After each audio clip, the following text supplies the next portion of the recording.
Stave 3, the second of the three spirits. Awaking in the middle of a prodigiously tough snore and sitting up in bed to get his thoughts together, Scrooge had no occasion to be told that the bell was again upon the stroke of 1. He felt that he was restored to consciousness in the right nick of time for the especial purpose of holding a conference with the second messenger dispatched to him through Jacob Marley's intervention. But, finding that he turned uncomfortably cold when he began to wonder which of his curtains this new spectre would draw back, he put them every one aside with his own hands, and lying down again, established a sharp lookout all round the bed, for he wished to challenge the spirit on the moment of its appearance, and did not wish to be taken by surprise and made nervous. Gentlemen of the free and easy sort, who plume themselves on being acquainted with a move or two, and being usually equal to the time of day, express the wide range of their capacity for adventure by observing that they are good for anything from pitch and toss to manslaughter, between which opposite extremes, no doubt, there lies a tolerably wide and comprehensive range of subjects. Without venturing for Scrooge quite as hardily as this, I don't mind calling on you to believe that he was really for a good broad field of strange appearances, and that nothing between a baby and rhinoceros would have astonished him very much. Now, being prepared for almost anything, he was not by any means prepared for nothing, and consequently, when the bell struck 1 and no shape appeared, he was taken with a violent fit of trembling. 5 minutes, 10 minutes, a quarter of an hour went by, yet nothing came. All this time he lay upon his bed, the very core and centre of a blaze of ruddy light, which streamed upon it when the clock proclaimed the hour, and which, being only light, was more alarming than a dozen ghosts, as he was powerless to make out what it meant, or would be at, and was sometimes apprehensive that he might be at that very moment an interesting case of spontaneous combustion, without having the consolation of knowing it. At last, however, he began to think, as you or I would have thought at first, for it is always the person not in the predicament who knows what ought to have been done in it, and would unquestionably have done it too. At last, I say, he began to think that the source and secret of this ghostly light might be in the adjoining room, from whence, on further tracing it, it seemed to shine. This idea taking full possession of his mind, he got up softly and shuffled in his slippers to the door. The moment Scrooge's hand was on the lock, a strange voice called him by his name and bade him enter. He obeyed. It was his own room, there was no doubt about that, but it had undergone a surprising transformation. The walls and ceiling were so hung with living green that it looked a perfect grove, from every part of which bright gleaming berries glistened. The crisp leaves of holly, mistletoe, and ivy reflected back the light, as if so many little mirrors had been scattered there, and such a mighty blaze went roaring up the chimney as that dull petrification of a hearth had never known in Scrooge's time, or Marley's, or for many and many a winter season gone. Heaped up on the floor to form a kind of throne were turkeys, geese, game, poultry, brawn, great joints of meat, sucking pigs, long wreaths of sausages, mince pies, plum puddings, barrels of oysters, red-hot chestnuts, cherry-cheeked apples, juicy oranges, luscious pears, immense twelfth cakes, and seething bowls of punch that made the chamber dim with their delicious steam. In easy state upon this couch there sat a jolly giant, glorious to see, who bore a glowing torch, in shape not unlike Plenty's horn, and held it up, high up, to shed its light on Scrooge, as he came peeping round the door. "Come in!" exclaimed the ghost. "Come in, and know me better, man." Scrooge entered timidly, and hung his head before this spirit. He was not the dogged Scrooge he had been, and though the spirit's eyes were clear and kind, he did not like to meet them. "I am the ghost of Christmas Present," said the spirit. "Look upon me." Scrooge reverently did so. It was clothed in one simple green robe, or mantle, bordered with white fur. This garment hung so loosely on the figure that its capacious breast was bare, as if disdaining to be warded or concealed by any artifice. Its feet, observable beneath the ample folds of the garment, were also bare.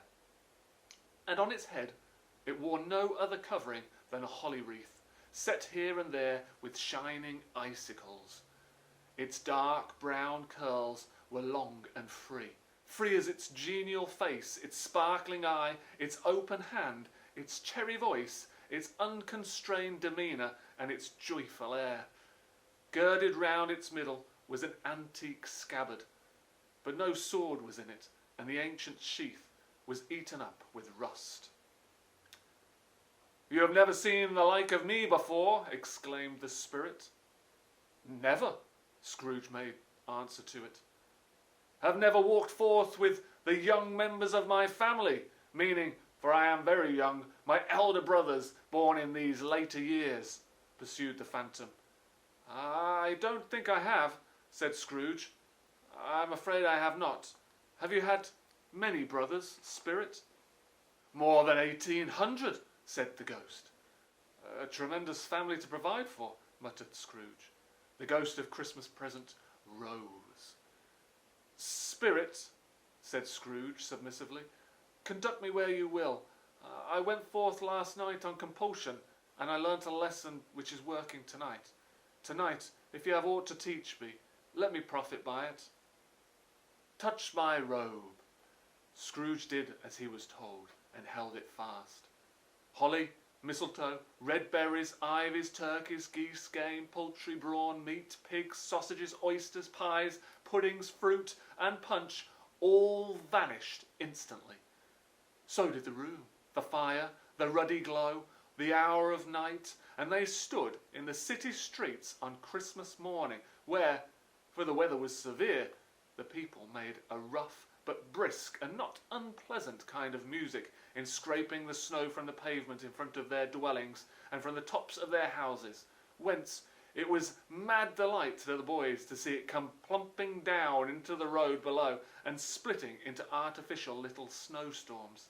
The house in front looked black enough, and the windows blacker, contrasting with the smooth white sheet of snow upon the roofs, and with the dirtier snow upon the ground, which last deposit had been ploughed up in deep furrows by the heavy wheels of carts and wagons.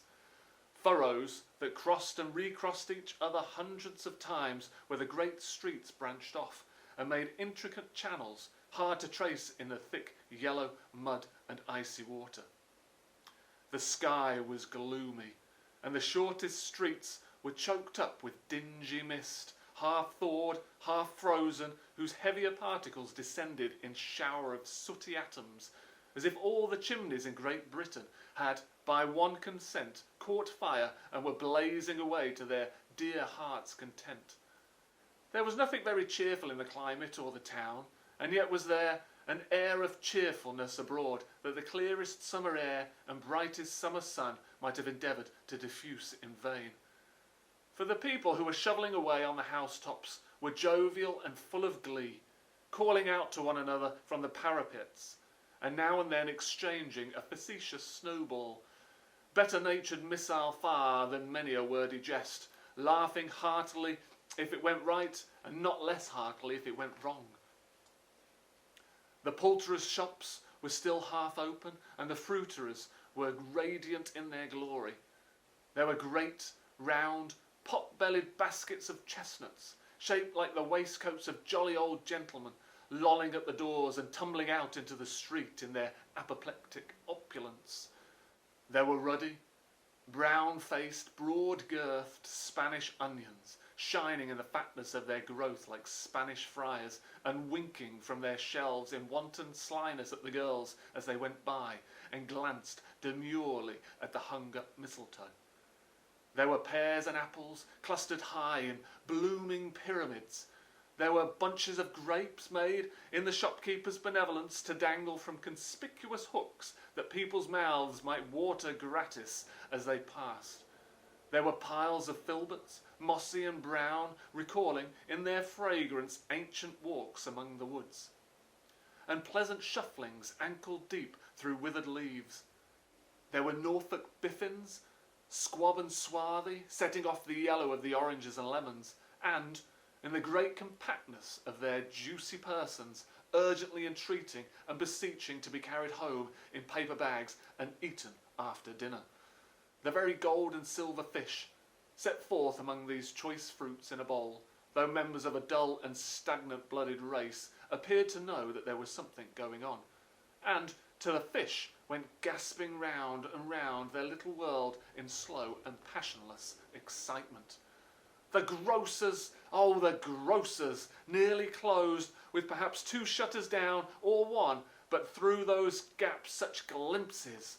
It was not alone that the scales descending on the counter made a merry sound, or that the twine and roller parted company so briskly, or that the canisters were rattled up and down like jiggling tricks, or even that the blended scents of tea and coffee were so grateful to the nose, or even that the raisins were so plentiful and rare, the almonds so extremely white, the sticks of cinnamon so long and straight, the other spices so delicious, the candied fruits so caked and spotted with molten sugar as to make the coldest lookers-on feel faint and subsequently bilious. Nor was it that the figs were moist and plumpy, or that the French plums blushed in modest tartness from their highly decorated boxes, or that everything was good to eat and in its Christmas dress. But the customers were all so hurried and so eager in the hopeful promise of the day that they tumbled up against each other at the door, crashing their wicker baskets wildly, and left their purchases upon the counter, and came running back to fetch them, and committed hundreds of the like mistakes in the best humour possible, while the grocer and his people were so frank and fresh that the polished hearts with which they fastened their aprons behind might have been their own, worn outside for general inspection, and for Christmas doors to peck at it if they chose. But soon the steeples called good people all to church and chapel, and away they came, flocking through the streets in their best clothes and with their gayest faces. And at the same time there emerged from scores of by-streets, lanes, and nameless turnings innumerable people carrying their dinners to the bakers' shops. The sight of these poor revellers appeared to interest the spirit very much, for he stood with Scrooge beside him in a baker's doorway, and taking off the covers as their bearers passed, sprinkled incense on their dinners from his torch. And it was a very uncommon kind of torch, for once or twice, when there were angry words between some dinner carriers who had jostled each other, he shed a few drops of water on them from it, and their good humour was restored directly. For they said it was a shame to quarrel on Christmas Day. And so it was. God love it, so it was. In time the bells ceased, and the bakers were shut up, and yet there was a genial shadowing forth of all these dinners and the progress of their cooking, in the thawed blotch of wet above each baker's oven, where the pavement smoked as if its stones were cooking too. "Is there a peculiar flavour in what you sprinkle from your torch?" asked Scrooge. "There is. My own." "Would it apply to any kind of dinner on this day?" asked Scrooge.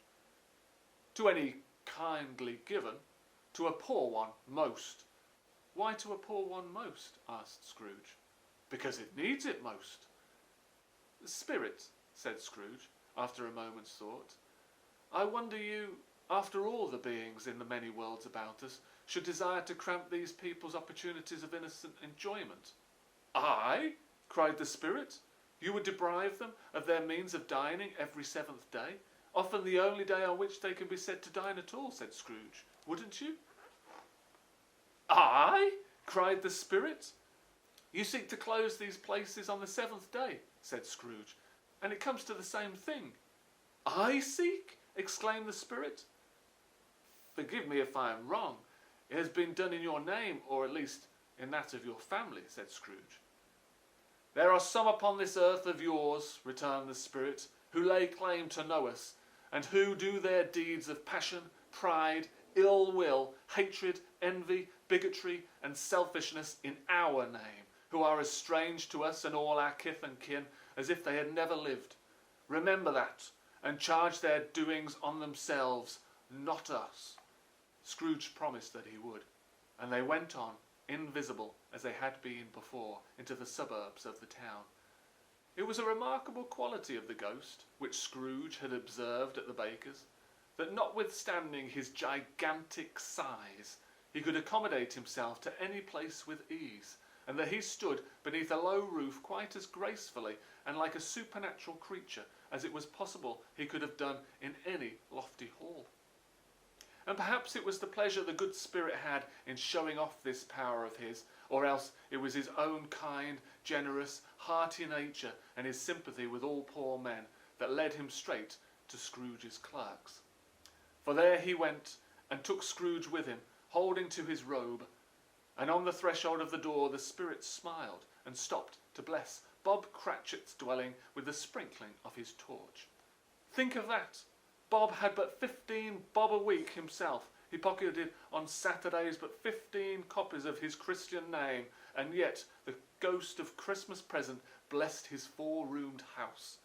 Then up rose Mrs. Cratchit, Cratchit's wife, dressed out but poorly in a twice-turned gown, but brave in ribbons, which are cheap and made a goodly show for 6pence, and she laid the cloth, assisted by Belinda Cratchit, second of her daughters, also brave in ribbons, while Master Peter Cratchit plunged a fork into the saucepan of potatoes, and getting the corners of his monstrous shirt collar, Bob's private property, conferred upon his son and heir in honour of the day, into his mouth, rejoiced to find himself so gallantly attired, and yearned to show his linen in the fashionable parks.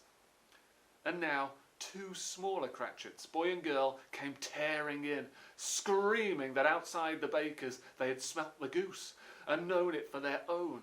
And basking in luxurious thoughts of sage and onion, these young Cratchits danced about the table, and exalted Master Peter Cratchit to the skies, while he, not proud, although his collars nearly choked him, blew the fire until the slow potatoes, bubbling up, knocked loudly at the saucepan lid to be let out and peeled. "What has ever got your precious father, then?" said Mrs. Cratchit. "And your brother, Tiny Tim, and Martha warn't as late as Christmas Day by half an hour." "Here's Martha, mother," said a girl, appearing as she spoke. "Here's Martha, mother," cried the 2 young Cratchits. "Hurrah! There's such a goose, Martha." "Why, bless my heart alive, my dear, how late you are," said Mrs. Cratchit, kissing her a dozen times, and taking off her shawl and bonnet for her with officious zeal. "We'd a deal of work to finish up last night," replied the girl, "and had to clear away this morning, mother." "Well, never mind so long as you are come," said Mrs. Cratchit. "Sit ye down before the fire, my dear, and have a warm, Lord bless ye." "No, no, there's father coming," cried the 2 young Cratchits, who were everywhere at once. "Hide, Martha, hide!"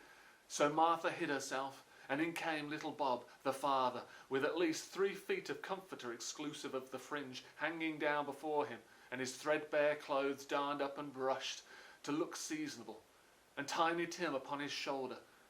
Alas for Tiny Tim! He bore a little crutch, and had his limbs supported by an iron frame. "Why, where's our Martha?" cried Bob Cratchit, looking round. "Not coming," said Mrs. Cratchit. "Not coming?" said Bob, with a sudden declension in his high spirits, for he had been Tim's blood horse all the way from church, and had come home rampant. "Not coming upon Christmas Day?" Martha didn't like to see him disappointed, if it were only in joke, so she came out prematurely from behind the closet door and ran into his arms, while the 2 young Cratchits hustled Tiny Tim and bore him off into the wash-house, that he might hear the pudding singing in the copper. "And how did little Tim behave?" asked Mrs. Cratchit, when she had rallied Bob on his credulity, and Bob had hugged his daughter to his heart's content.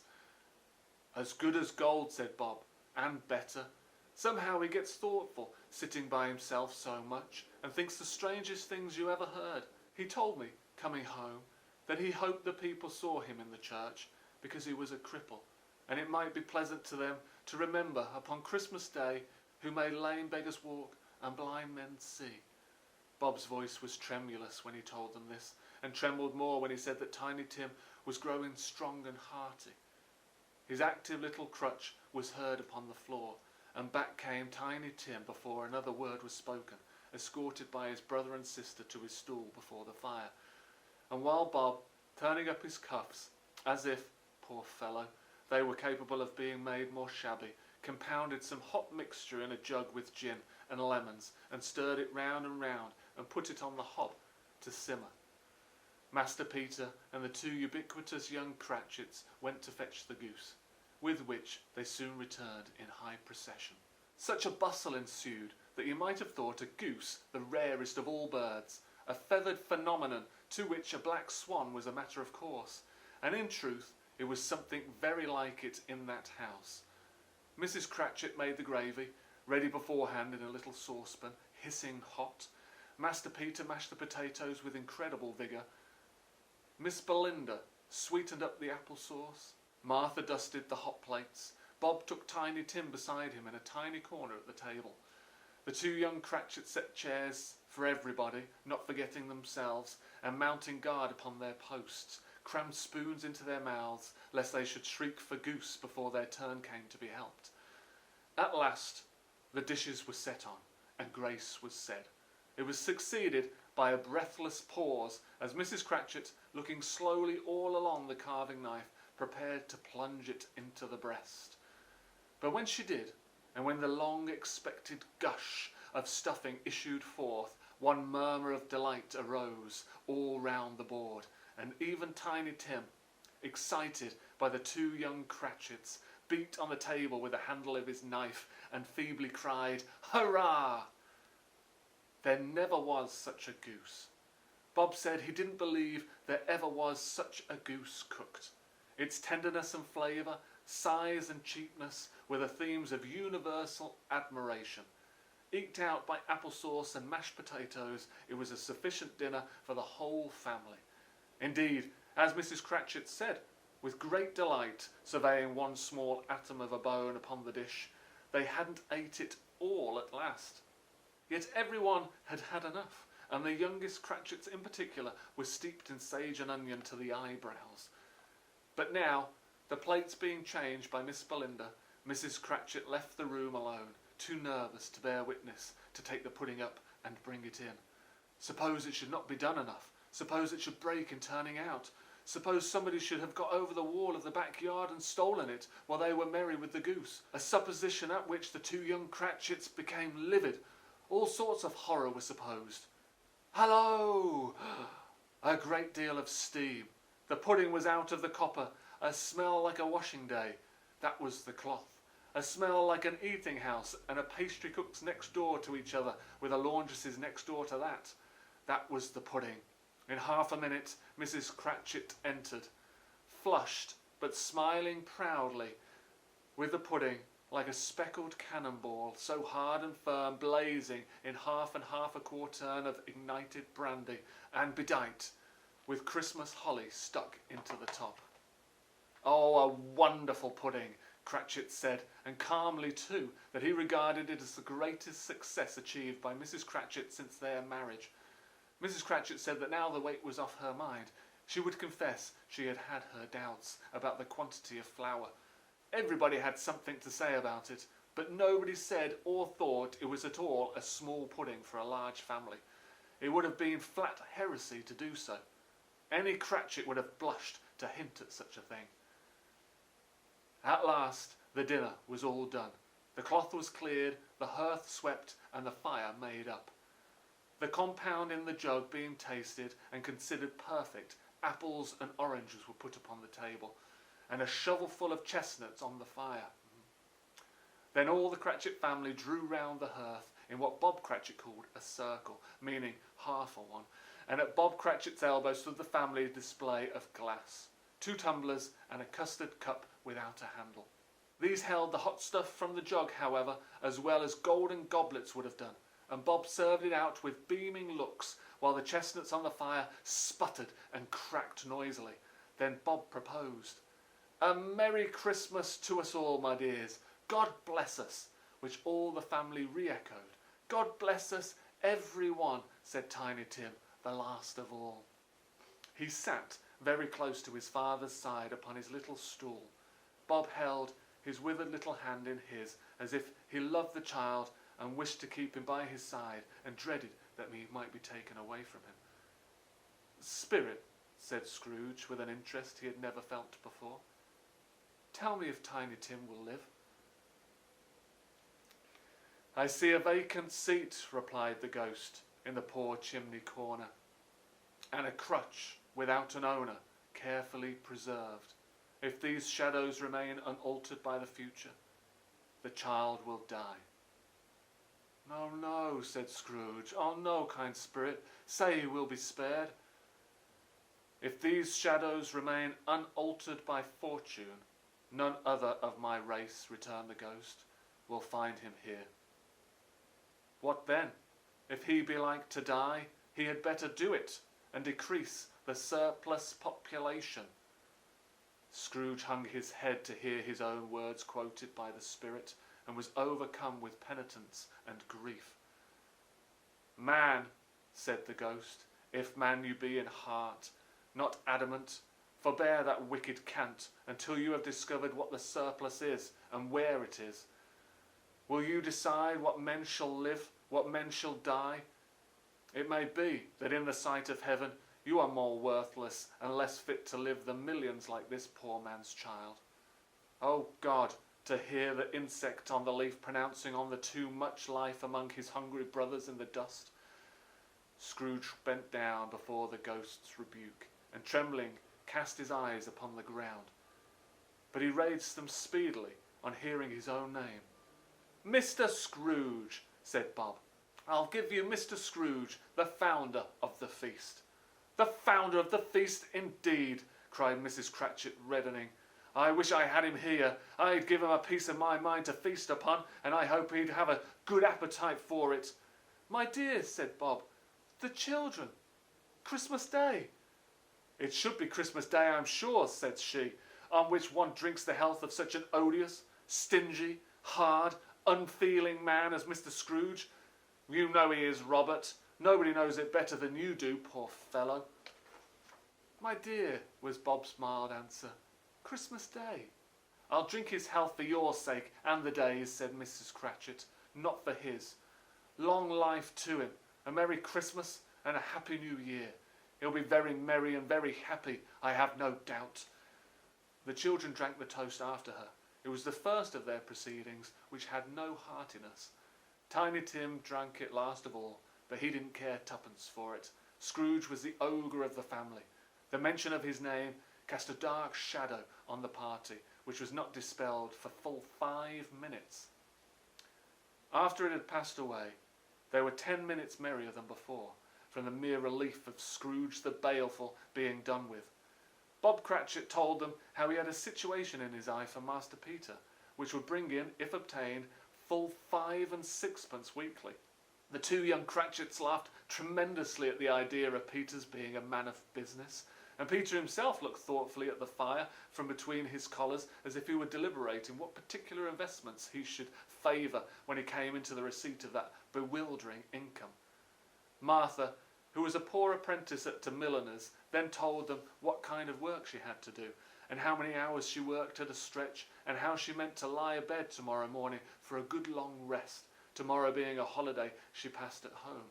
Also how she had seen a countess and a lord some days before, and how the lord was much about as tall as Peter, at which Peter pulled up his collar so high that you couldn't have seen his head if you had been there. All this time the chestnuts and jug went round and round, and by they had sung a song about a lost child travelling in the snow from Tiny Tim, who had a plaintive little voice and sang it very well indeed. There was nothing of high mark in this. They were not a handsome family. They were not well dressed. Their shoes were far from being waterproof. Their clothes were scanty, and Peter might have known, and very likely did, the inside of a pawnbroker's. But they were happy, grateful, pleased with one another, and contented with the time. And when they faded, and looked happier yet in the bright sprinklings of the spirit's torch at parting, Scrooge had his eye upon them, and especially on Tiny Tim, until the last. By this time it was getting dark, and snowing pretty heavily, And as Scrooge and the Spirit went along the streets, the brightness of the roaring fires in kitchens, parlours, and all sorts of rooms was wonderful. Here the flickering of the blaze showed preparations for a cosy dinner, with hot plates baking through and through before the fire, and deep red curtains ready to be drawn to shut out cold and darkness. There all the children of the house were running out into the snow to meet their married sisters, brothers, cousins, uncles, aunts, and be the first to greet them.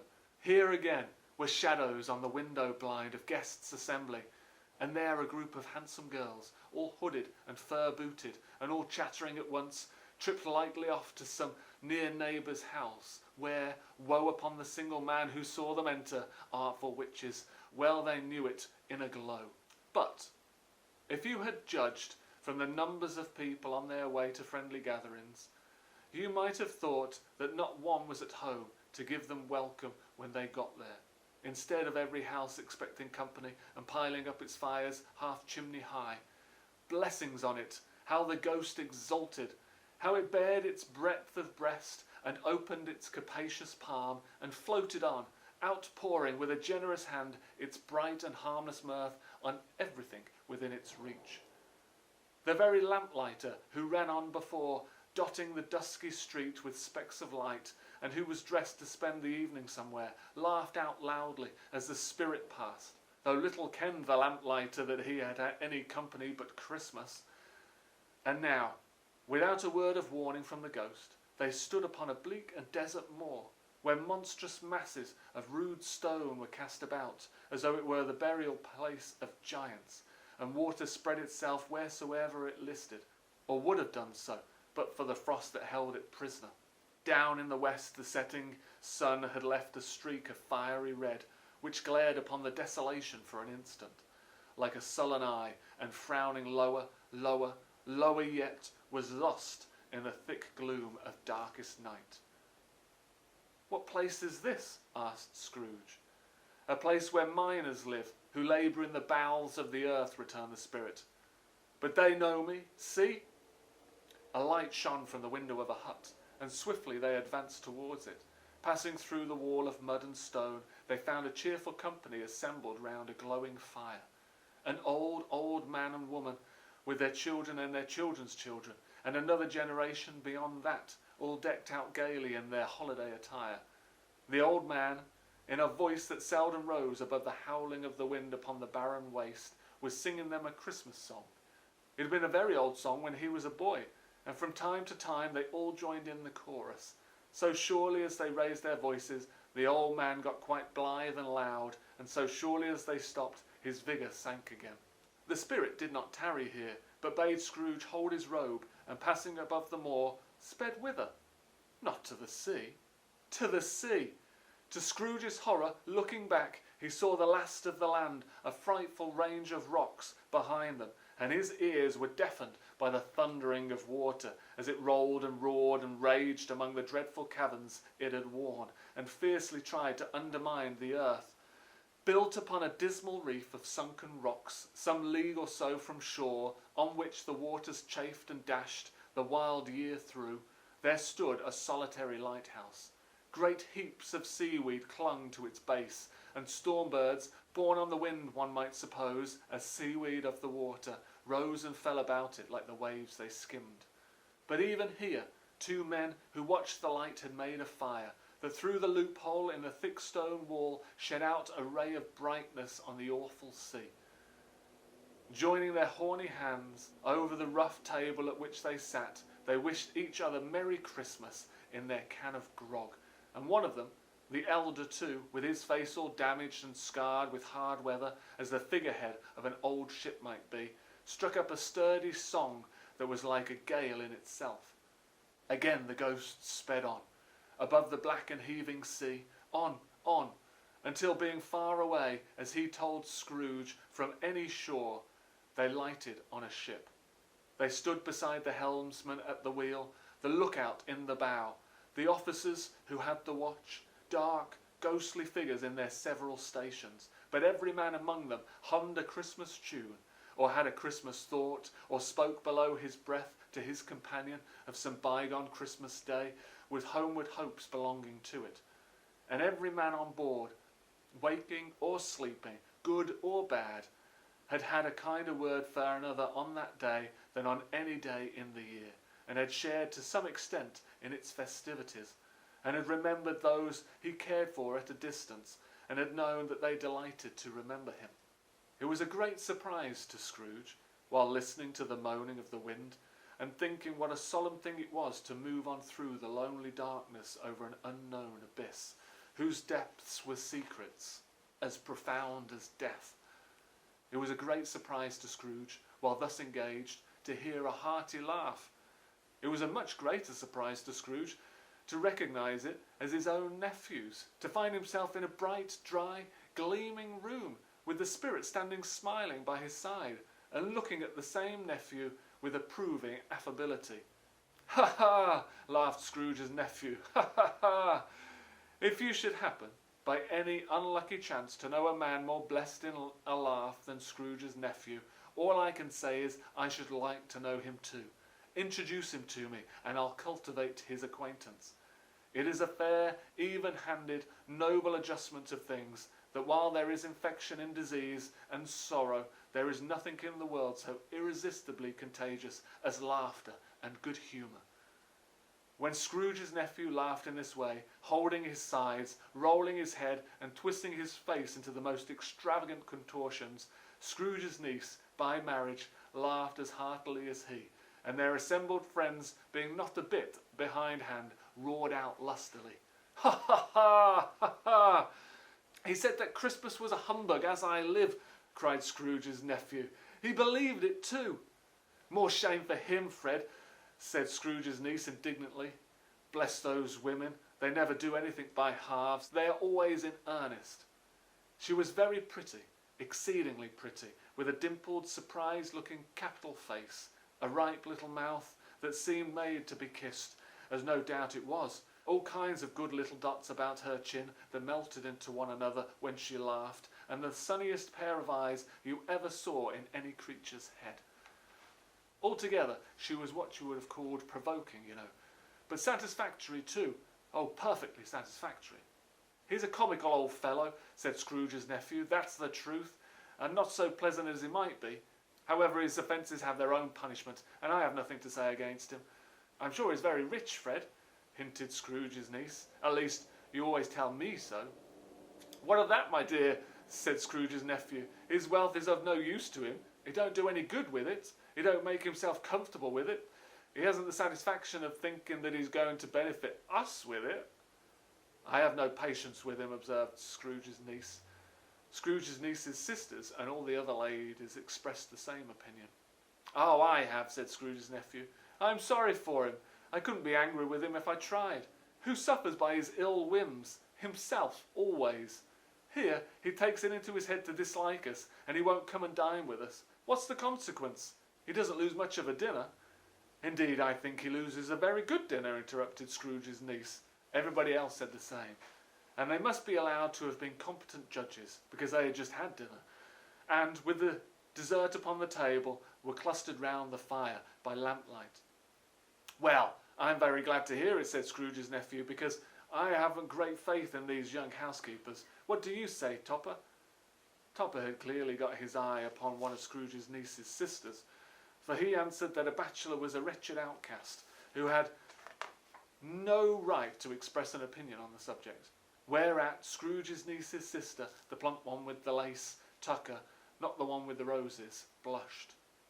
"Do go on, Fred," said Scrooge's niece, clapping her hands. "He never finishes what he begins to say. He's such a ridiculous fellow." Scrooge's nephew revelled in another laugh, and as it was impossible to take the infection off, though the plump sister tried hard to do it with aromatic vinegar, his example was unanimously followed.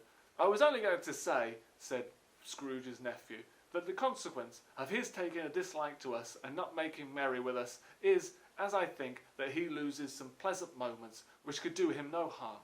I am sure he loses pleasanter companions than he can find in his own thoughts, either in his mouldy old office or his dusty chambers. I mean to give him the same chance every year, whether he likes it or not, for I pity him. He may rail against Christmas till he dies, but he can't help thinking better of it. I defy him if he finds me going there in good temper year after year and saying, Uncle Scrooge, how are you? If it only puts him in the vein to leave his poor clerk £50, that's something. And I think I shook him yesterday. It was their turn to laugh now at the notion of shaking Scrooge, but being thoroughly good-natured and not much caring what they laughed at, so that they laughed at any rate, he encouraged them in their merriment and passed the bottle joyously. After tea they had some music, for they were a musical family and knew what they were about when they sung a glee or catch, I can assure you, especially Topper, who could growl away in the bass like a good one and never swell the large veins in his forehead or get red in the face over it. Scrooge's niece played well upon the harp, and played among other tunes a simple little air, a mere nothing. You might learn to whistle it in 2 minutes, which had been familiar to the child who fetched Scrooge from the boarding house, as he had been reminded by the ghost of Christmas past. When this strain of music sounded, all the things that ghost had shown him came upon his mind. He softened more and more, and thought that if he could have listened to it often, years ago, he might have cultivated the kindnesses of life for his own happiness, with his own hands, without resorting to the sexton's spade that buried Jacob Marley. But they didn't devote the whole evening to music. After a while they played at forfeits, for it is good to be children sometimes, and never better than at Christmas, when its mighty founder was a child himself. Stop! There was first a game at Blind Man's Bluff. Of course there was, and I no more believe Topper was really blind than I believe he had eyes in his boots. My opinion is that it was a done thing between him and Scrooge's nephew, and that the ghost of Christmas present knew it. The way he went after the plump sister in the lace tucker was an outrage on the credulity of human nature, knocking down the fire irons, tumbling over the chairs, bumping against the piano, smothering himself among the curtains. Wherever she went, there went he. He always knew where the plump sister was. He wouldn't catch anybody else. If you had fallen up against him, as some of them did, and stood there, he would have made a feint of endeavouring to seize you, which would have been an affront to your understanding, and would instantly have sidled off in the direction of the plump sister. She often cried out that it wasn't fair, and it really was not. But when at last he caught her, when, in spite of all her silken rustlings and her rapid flutterings past him, he got her into a corner whence there was no escape, then his conduct was the most execrable. For his pretending not to know her, his pretending that it was necessary to touch her headdress, and further to assure himself of her identity by pressing a certain ring upon her finger and a certain chain about her neck, was vile, monstrous. No doubt she told him her opinion of it when, another blind man being in office, they were so very confidential together behind the curtains. Scrooge's niece was not one of the blind man's buff party, but was made comfortable with a large chair and a footstool in a snug corner where the ghost and Scrooge were close behind her. But she joined in the forfeits, and loved her love to admiration with all the letters of the alphabet. Likewise at the game of how, when, and where, she was very great, and to the secret joy of Scrooge's nephew beat her sisters hollow, though they were sharp girls too, as Topper could have told you. There might have been 20 people there, young and old, but they all played, and so did Scrooge, for wholly forgetting, in the interest he had of what was going on, that his voice made no sound in their ears. He sometimes came out with his guess quite loud, and very often guessed quite right too, for the sharpest needle best Whitechapel warranted not to cut in the eye was no sharper than Scrooge, blunt as he took it in his head to be. The ghost was greatly pleased to find him in this mood, and looked upon him with such favour that he begged, like a boy, to be allowed to stay until the guests departed. But this, the spirit said, could not be done. "Here is a new game," said Scrooge. "1/2 hour, spirit, only one." It was a game called Yes and No, where Scrooge's nephew had to think of something, and the rest must find out what, he only answering to their questions yes or no, as the case was. The brisk fire of the questioning to which he was exposed elicited from him that he was thinking of an animal, a live animal, rather a disagreeable animal, a savage animal, an animal that growled and grunted sometimes, and talked sometimes, and lived in London and walked about the streets and wasn't made a show of and wasn't led by anybody and didn't live in a menagerie and was never killed in a market and was not a horse, an ass, a cow, a bull or a tiger or a dog or a pig or a cat or a bear. At every fresh question that was put to him, this nephew burst into a fresh roar of laughter and was so inexpressibly tickled that he was obliged to get up off the sofa and stamp. At last, the plump sister, falling into a similar state, cried out, "I have found it out! I know what it is, Fred, I know what it is." "What is it?" cried Fred. "It's your Uncle Scrooge!" Which it certainly was. Admiration was the universal sentiment, though some objected that the reply to "Is it a bear?" ought to have been yes, inasmuch as an answer in the negative was sufficient to have diverted their thoughts from Mr. Scrooge, supposing they had ever had any tendency that way. "He has given us plenty of merriment, I am sure," said Fred, "and it would be ungrateful not to drink his health. Here is a glass of mulled wine ready to our hand at the moment, and I say, Uncle Scrooge." "Well, Uncle Scrooge," they cried. "A Merry Christmas and a Happy New Year to the old man, whatever he is," said Scrooge's nephew. "He wouldn't take it from me, but may he have it nevertheless. Uncle Scrooge." Uncle Scrooge had imperceptibly become so gay and light of heart that he would have pledged the unconscious company in return and thanked them in an inaudible speech if the ghost had given him time. But the whole scene passed off in the breath of the last word spoken by his nephew, and he and the spirit were again upon their travels. Much they saw, and far they went, and many homes they visited, but always with a happy end. The spirit stood beside sick-beds, and they were cheerful, on foreign lands, and they were close at home, by struggling men, and they were patient in their greater hope, by poverty, and it was rich, in almshouse, hospital, and jail, in misery's every refuge, where vain man in his little brief authority had not made fast the door and barred the spirit out. He left his blessing and taught Scrooge his precepts.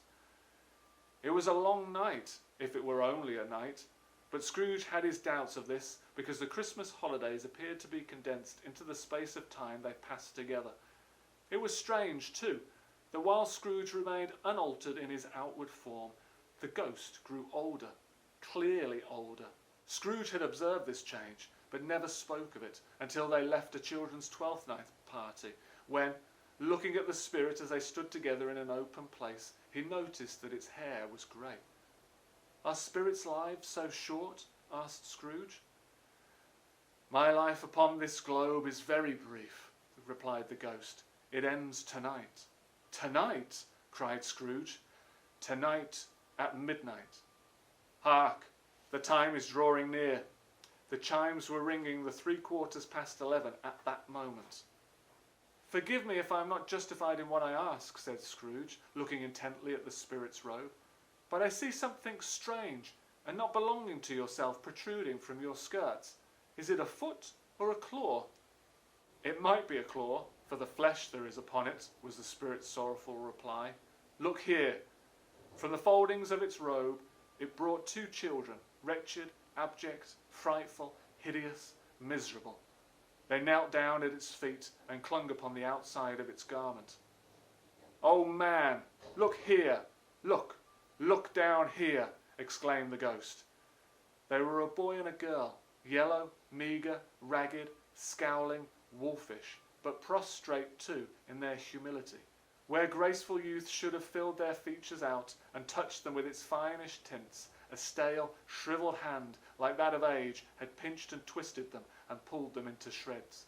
Where angels might have sat enthroned, devils lurked and glared out menacing. No change, no degradation, no perversion of humanity in any grade through all the mysteries of wonderful creation has monsters half so horrible and dread. Scrooge started back, appalled. Having them shown to him in this way, he tried to say they were fine children, but the words choked themselves rather than be parties to a lie of such enormous magnitude. "Spirit, are they yours?" Scrooge could say no more. "They are man's," said the spirit, looking down upon them, "and they cling to me, appealing from their fathers. This boy is ignorance, this girl is want. Beware them both and all of their degree, but most of all beware this boy, for on his brow I see that written which is doom. Unless the writing be erased, deny it, cried the spirit, stretching out its hands towards the city. Slander those who tell it ye. Admit it for your factious purposes and make it worse, and abide the end. Have they no refuge or resource? Cried Scrooge. Are there no prisons? Said the spirit, turning on him for the last time with his own words. Are there no workhouses? The bell struck 12. Scrooge looked about him for the ghost and saw it not. As the last stroke ceased to vibrate, he remembered the prediction of old Jacob Marley, and lifting up his eyes, beheld a solemn phantom, draped and hooded, coming like a mist along the ground towards him.